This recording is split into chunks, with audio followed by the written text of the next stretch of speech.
Is this the end of the Super 7 Silverhawks Ultimates line? Let's dig in and check it out. Partly metal, partly real. All right, bang. Welcome back to Hedgehog Action. I am Jonathan, aka the Hedgehog, aka the man in the $1 million suit. And today we are back to delve into a very, very important, life-changing question. And that is the Super 7 Silverhawks Ultimates line coming to an end? Well, make sure you stay tuned to the end of this video so you can get my conclusions. First off, a couple of caveats and disclaimers. Number one, this video is just for fun. This is just speculation. I don't have any personal knowledge of Super 7's business, interworkings and plans and things like that.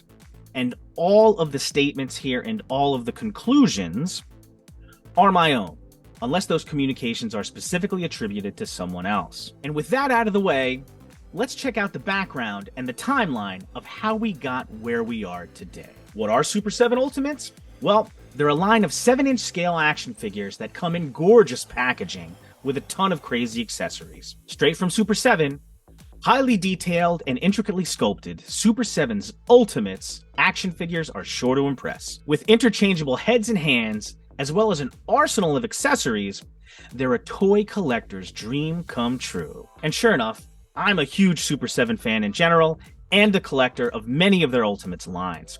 Super 7 has featured a number of great licenses in the Ultimates line, including Motu, Thundercats, TMNT, Transformers, and G.I. Joe, among many others. Moreover, as basically a lifelong Silverhawks fan, I personally was very excited when Super 7 announced that they were bringing Silverhawks to the Ultimates line. They went up for pre-order in or about June 2021, almost 2 years ago at this point, and I almost immediately pre-ordered all of Wave 1 directly from Super 7. But to be entirely fair, the rollout of Silverhawks Ultimates was not exactly super smooth. Some, myself included, questioned why the heroes' designs were not, well, the explanation from Super 7 was that they were doing the animated designs as opposed to the toy designs. And of course, the vintage Silverhawks toys were VAC metal. That explanation never totally sat right with me, because even in the vintage animation, there was a lot of tools and effects that were used,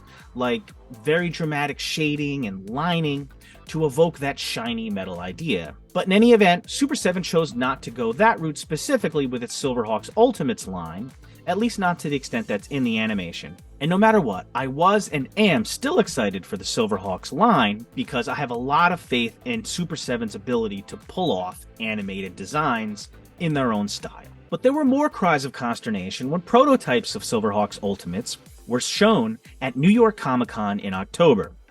At that point, people seemed to be more focused on the facial representations of the figures as opposed to the shiny nature of the suits. I was there in person at New York Comic-Con, and I personally was still a little bit focused on the hero suits themselves, which did not come quite close enough to conveying the metallic nature of the characters themselves in the animation. Nevertheless, I was super happy to see these figures in person and still excited for the line. And after all that, things really seemed like they started looking up for Silverhawks Ultimates as we neared the end of 2022 and into the beginning of 2023, because Wave 2 of Silverhawks Ultimates started hitting the States and were into collectors' hands.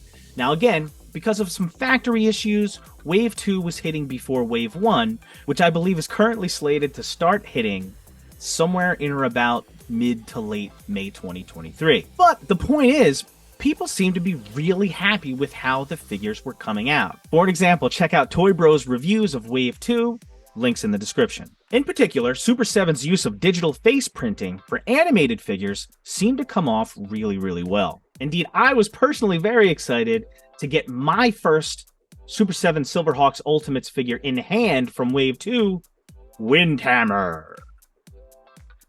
And I was all ready to do a review of him when I noticed a couple of rumors started to circulate within the last few weeks in some Ultimates Facebook groups that Silverhawks Ultimates might be coming to an end. This concern was based off the fact that multiple individuals had been reporting that it appeared that Silverhawks had been scrubbed from the Super 7 website altogether. This led to multiple people reaching out directly to Super 7 via their customer service email with varying degrees of responses. First up, this response was posted, wherein Silverhawks customer service representative said, "We are producing waves that already went up for pre-order." On its own, this could be seen as a relatively ominous response, notable for what it's not saying more than it is. Okay, if Super 7's producing the waves that went up for pre-order, what does it say about the future of the line? Does that mean they're not being produced? But another individual posted this response from Super 7's customer service line. "There are no Silverhawks up because there are none up for pre-order currently." Well, that's true, and that seems to be a pretty reasonable explanation. Okay, if there are no Silverhawks Ultimates up for pre-order, then they're not going to be listed on the website all over the place. But all of this motivated me to check into it a little bit further, because I'm excited about this line. So I went to Super 7's website, and sure enough, Silverhawks are no longer listed as one of Super 7's Ultimates licenses. That made me wonder, even if Silverhawks aren't prominently shown on the website because there are none up for pre-order, if future Ultimates waves are in development, why wouldn't Silverhawks show up on the list of Super 7 Ultimates licenses? I dug further. I went and checked the list of all of Super 7's licenses, not just Ultimates, but all the licenses they have for Reaction, etc., and Silverhawks was also missing from that list. Indeed, this is even weirder because Super 7 made not just figures, but also other products, including glasses, t-shirts, and things like that. And then I went and just ran a search for Silverhawks across the whole website, and nothing popped up. Thinking, why? Why would nothing pop up at all when Super 7 was just so hot and heavy into making all these Silverhawks products? So at this point, I'm starting to wonder, okay, what's going on here? Could there potentially be reasons for the lack of Silverhawks Ultimates mentions on the website? Sure. Maybe there's licensing issues, maybe there's something else going on. I mentioned in a prior video that I had heard a rumor, or people talking about anyway, that Super 7 may have now owned the Silverhawks license, and that's why, for example, Super 7's logo shows up on the ramen toy version of Silverhawks Quicksilver. But I figured if nothing else, I had to take the additional step that several before me had taken and email Super 7 directly. Within a day or two of me sending an email asking Super 7 if the Silverhawks Ultimates were going to continue, I did receive a response. And the response was, "Hello. We are still producing waves 1 through 3. Unfortunately, there has been no news regarding wave 4. If you have any other questions, please let me know." Okay, I don't know.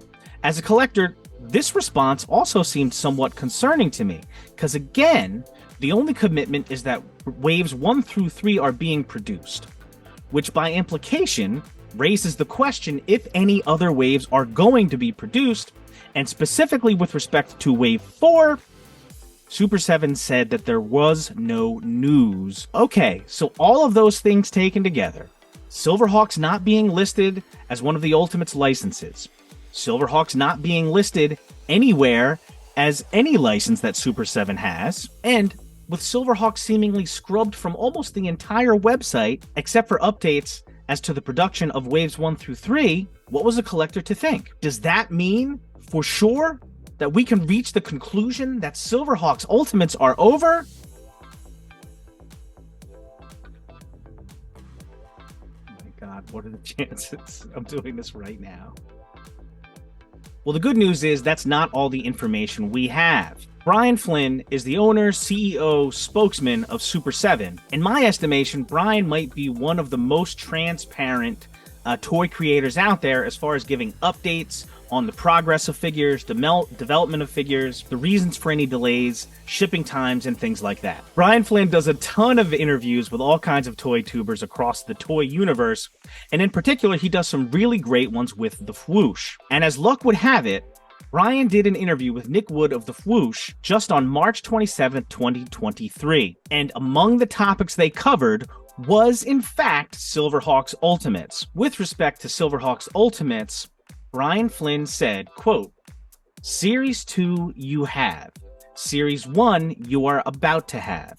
Once you get Series 1, then we will launch Series 4. And Brian didn't stop there. He went on to say, there is some really exciting stuff coming for Silverhawks. There is some unexpected stuff in there. Well, bam. I don't know that you can get better information than that, dudes and dudettes. Brian Flynn, the man behind Super 7, the guy in charge, said less than a month ago that Series 4 is almost ready to be announced and will be announced once Wave 1 hits collectors' hands. All our information right now tells us that Wave 1 of Super 7 Silverhawks Ultimates should be hitting our hands sometime in May 2023. Maybe it bleeds over a little bit into June 2023. And according to Brian Flynn, the man behind Super 7, Wave 4 will be announced thereafter. So, guys and girls, I think our best information right now leads to the inexorable conclusion that this is not the end for Super 7's Silverhawks Ultimates line. For Ultimates collectors like myself out there, that is a welcome conclusion. And listen, guys, again, I don't have any personal knowledge here. I hope the line continues. I'm excited about it. I've always thought the villains looked amazing, and I just don't think you can do better than what the owner of the company has just said about the line in recent weeks. As far as the responses from customer service and the fact that Silverhawks is not prominent on the Super 7 website anymore, there may be very good reasons for that. The person answering customer service emails may not know information about the coming waves, or just may not be able to say anything in those emails going back. Again, perhaps Silverhawks was scrubbed from the Super 7 website at some point due to some sort of licensing issues. Again, I have no idea if that's the case or not, but both of those explanations seem really, really reasonable to me, and I personally am going to rely on the words of Brian Flynn on this issue. So that's it. Bang! That's my little investigative video, my little foray into investigative toy journalism. I hope you had fun with it. I had fun with it. And, let's see Silverhawks continue, man. So stay tuned for what's next on my channel. Thank you so much again for watching this video. Again, I'm looking to do a review of Windhammer. May or may not take a look at the Mythic Legions All-Stars wave. I really want to, but I'm still trying to find the time to do that, and some additional videos. Please make sure you like, share, and subscribe, and hit that notification bell so you know when I go live and when new videos come up. Again, I go live with Ryan Gonzalez and Eric LeBron on as many Saturdays as our schedules will allow, a little something we call Saturday Day Live. And until we meet again, remember the #1 rule: be cool. Later.